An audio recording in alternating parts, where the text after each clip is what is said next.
പിന്നെ ഞാൻ ചെയ്തിട്ടുള്ളത് സ്പൂൺ വെച്ചിട്ടുള്ള ഡിസൈനായിരുന്നു. മുകൾ ഭാഗവും സൈഡ് ഭാഗവും സ്പൂൺ വെച്ചാണ് ഫിനിഷ് ചെയ്തത്. പിന്നെ അവർ അയച്ചിരുന്ന റെഫറൻസ് ബുക്കിൽ നോസിൽ വെച്ച് തന്നെ ചെയ്തിട്ടുള്ള റോസ് ഫ്ലവേഴ്സാണ് വെച്ചിട്ടുണ്ടായിരുന്നത്.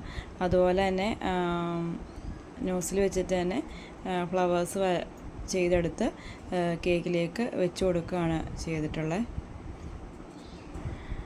അങ്ങനെ ഫ്ലവേഴ്സൊക്കെ സെറ്റ് ചെയ്തു. ഫ്ലവേഴ്സൊക്കെ 3-4 ഫ്ലവേഴ്സൊക്കെ അതിൻ്റെ മുകളിൽ സെറ്റ് ചെയ്ത് മുകൾ ഭാഗം ഫിനിഷ് ചെയ്ത് ഒരു ബ്രൈഡ് ടു ബിയുടെ ടോപ്പറും കൂടി വെച്ച് കൊടുത്തിട്ടുണ്ട്. അവർ പറഞ്ഞിട്ടുണ്ടായിരുന്നു ബ്രൈഡ് ടു ബി ടോപ്പർ വെക്കണമെന്ന്. അതുപോലെ ബ്രൈഡ് ടു ബി ടോപ്പറും കൂടി ഞാൻ അത് വെച്ചിട്ട് കൊടുത്തിട്ടുണ്ട്. പിന്നെ അതിനകത്ത് കപ്പ് കേക്ക് ഉണ്ടായിരുന്നു.